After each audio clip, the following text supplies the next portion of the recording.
Hey there. Can you hear me now? Um, so this is I don't know if this is the Constantine period. I think this is a little bit before the Constantine period. I'm sorry if the bandwidth cuts out again. It's kind of uh, it's kind of what happens when you have crappy internet like I have, and it's a new computer I'm dealing with and whatnot. Uh, yeah, yeah. Sippy is explaining that it probably wasn't the Constantine era. I don't believe it is either. I'm not up to speed on that particular era of history so much, um, but but in general, this is kind of thought to be the beginning of where society is drawing the difference between Christians and early Christians and Judaism, and the fact that Christianity, the messianic Jewish idea, was more of a different sect that was to be looked at differently than Jews. Jews as it was seen at the time, whether it be cultural or religious. So that's interesting. What else? It's often used to commemorate the 6 million Jews who perished in the Holocaust, particularly because it was on the 9th of Av in 1942 that the mass deportation of Jews from the Warsaw Ghetto to Treblinka started. Then there's been some more recent cases, and there's been some more further back historical cases that all link together. So it's kind of a bit of coincidence, and it's kind of a day where crappy stuff seems to happen. So that in mind, I'm going to have an interesting poet I want to introduce to you a little bit later. But we're going to start by using some traditional liturgy that I think really will resonate with what it is we're thinking about when we're thinking about poetry. Oh, that's right. We need to talk about what you normally do or don't do actually on this day. So this day is this night and the following day is similar to the prohibitions of Yom Kippur. It's basically a mourning period for all of these horrible things, but particularly the first and second temples. So it's fasting, no eating or drinking, no washing or bathing, no applications of cream or oils, no wearing of leather shoes, no marital relations. Basically, nothing that gives you pleasure. In addition, Torah study is forbidden because it is considered a spiritually enjoyable activity. So the only books that are studied are the Book of Lamentations, sometimes the Book of Job, portions of Jeremiah, and then, of course, chapters of the Talmud that discuss laws of mourning, because that's what we're looking at, is a mourning period. So, the book that, with the more traditional liturgy about it that I wanted to bring up was the New Union Prayer Book. And it has a specific section for the remembrance of Jewish suffering. And there's two parts from here I want you to read, and then maybe we can think about them, and you come up with any questions, please, please, please. So, all people have suffered cruelly, and our hearts go out to them. But this day we think especially of the pain suffered by the house of Israel. Exile and oppression, expulsion in ghettos, pogroms and death camps, the agony of our people numbs the mind and turns the heart to stone. When we consider this, we are tempted to say, with one of our poets, "To me, the whole world is one gallows." We can only wonder at the fortitude of our fathers and mothers who said, not once, but many times, "Though you slay me, yet I will trust in you." And we can openly pray to the Blessed with a measure of faith that enabled them to remain true to Hashem and His Torah, even when He seemed remote from them and their life itself might have lost meaning. Now that is not quite a poem, but it's relatively poetic wording. And I tell you what's kind of interesting about me teaching this class is when I was a child learning about poetry, I just didn't get it. I understood nursery rhymes. I understood the rhyming patterns A, B, and so on and so forth. But I didn't quite understand it until one day it finally clicked, and I learned that poetry isn't about following the specific rules. It's about expressing the emotions that are going on. So here's another important sort of poetic bit to think about. And there was silence. How many stood aside, mute and unconcerned, forgetting the divine command, "You shall not stand idle while your neighbor bleeds." For the sin of silence, for the sin of indifference, for the secret complicity of the neutral, for the closing of borders, for the washing of hands, for the crime of indifference, for the sin of silence, for the closing of borders, let there be no forgetfulness before the throne of glory, and let memory startle us on sunny afternoons in sudden silences when we are with friends, when we lie down and when we rise up. For we remember the harsh words of the prophet to Edom, early and cruel oppressors of our people. On the day when you stood aloof, on the day when barbarians carried off their wealth and strangers entered the gates to cast lots for Jerusalem, you too were like one of them. You should not have gloated over your kin in the days of their misfortune. You should not have widened your mouth on the day of distress. You should not have stood at the crossroads to cut off their fugitives. You should not have betrayed their survivors on the day of distress. So, this particular prayer book is coming from a more Holocaust surviving communities or escaping communities idea. So you can see how it's kind of skewed that way in its workings. But I find it to have some of the most beautiful liturgy in the work that I find it really quite important. So what do you think about this type of poetry? What do you think about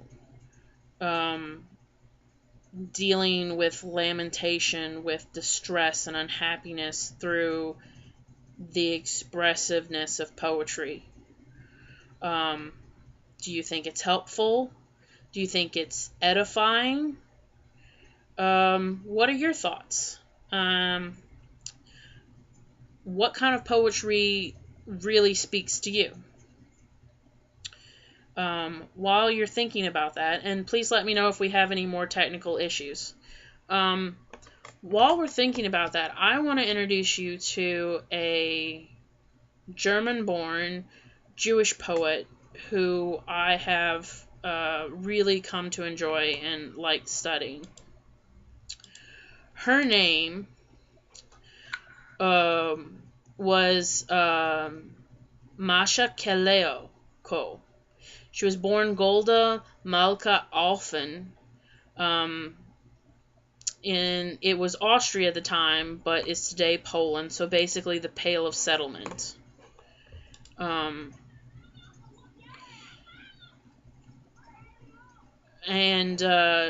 She and her family fled the Pale of Settlement to Germany just after World War I.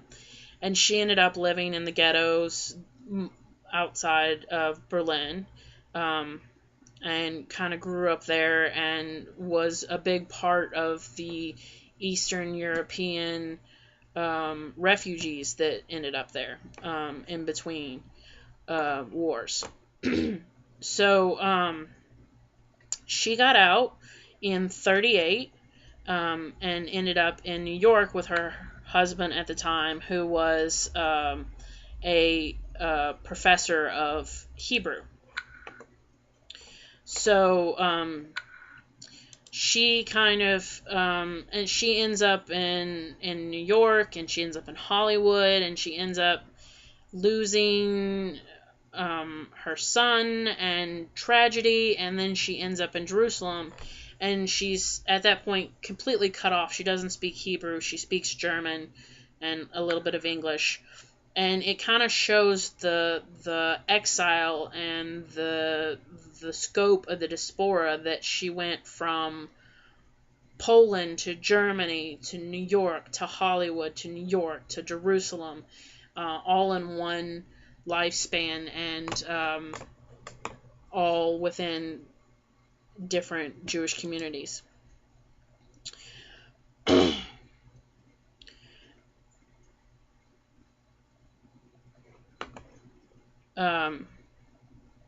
Zibby said that they've had a fair amount of contact with slam poetry, and they think that sometimes it's hard to express emotion with just plain prose or speech. Poetry lends some rhythm to the words, which often makes it all the difference in helping people hear pain.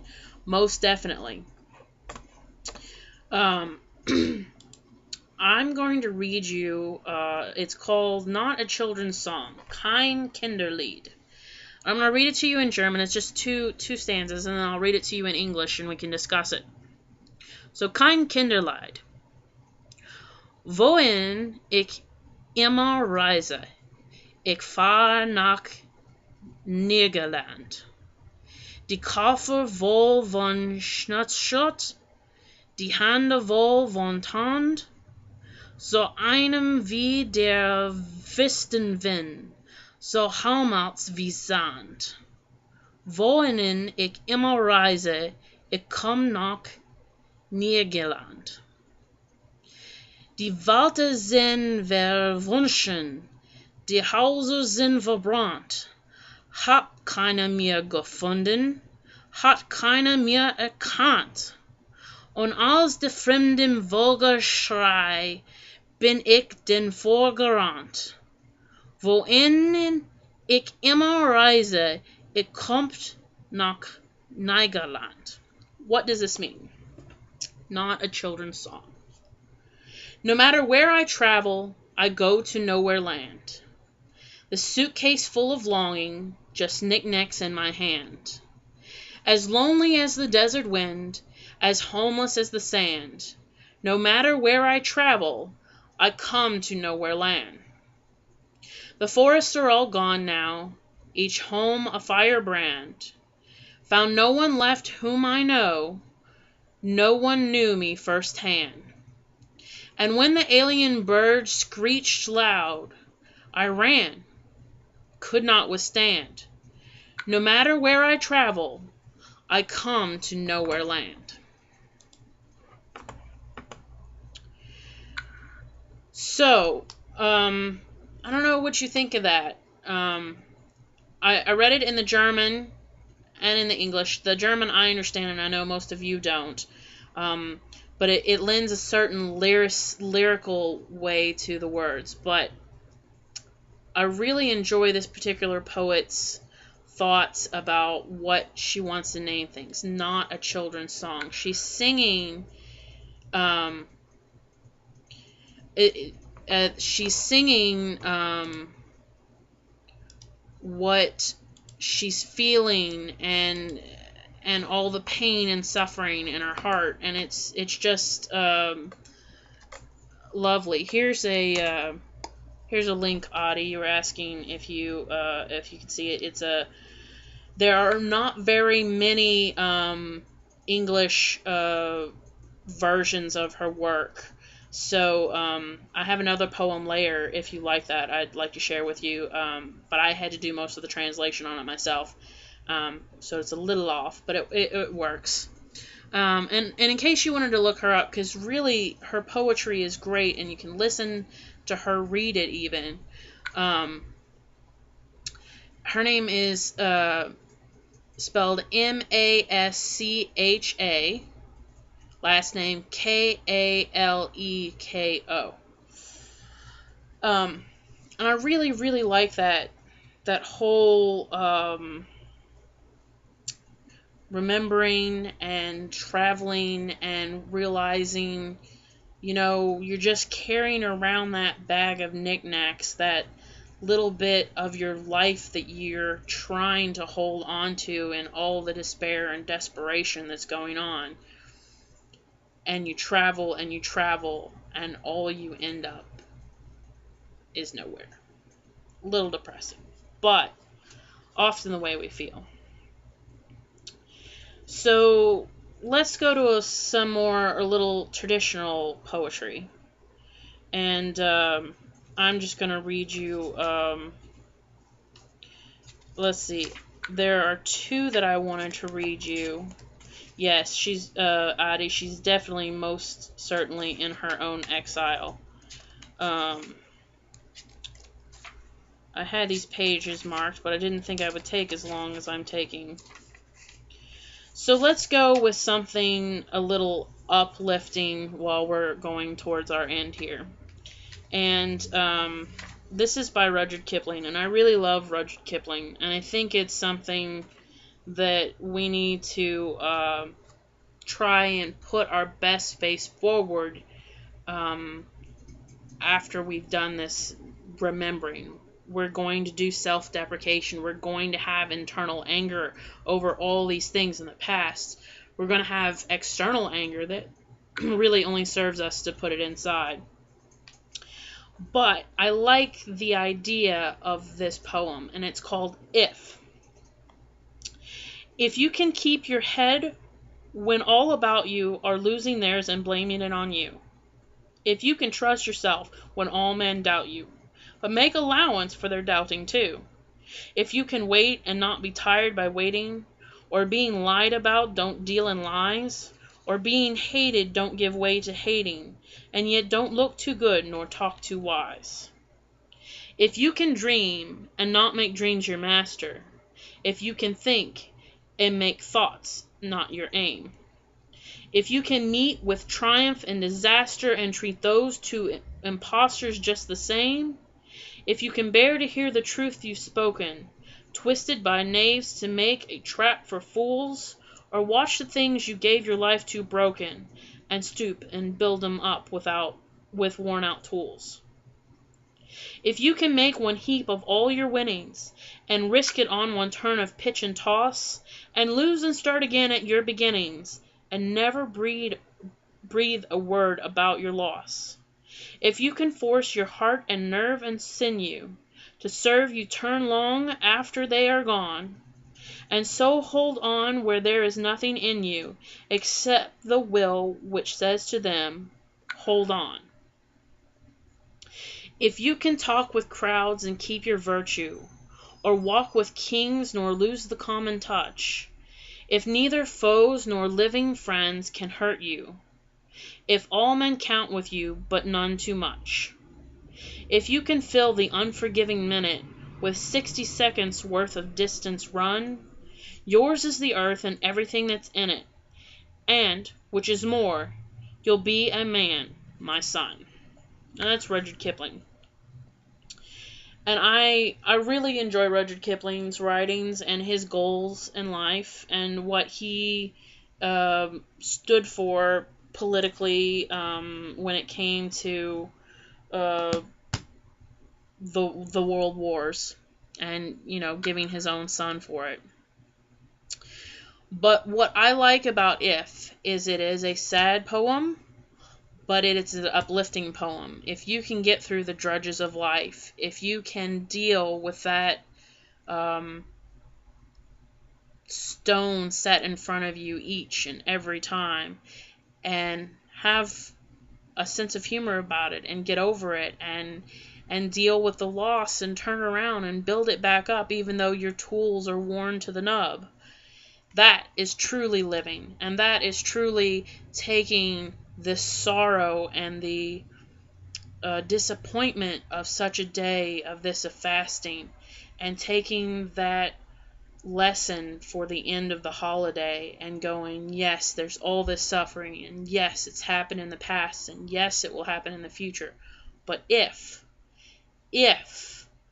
I am true to myself and I work really hard, I can be something more than just sad, depressed, and marginalized for that matter.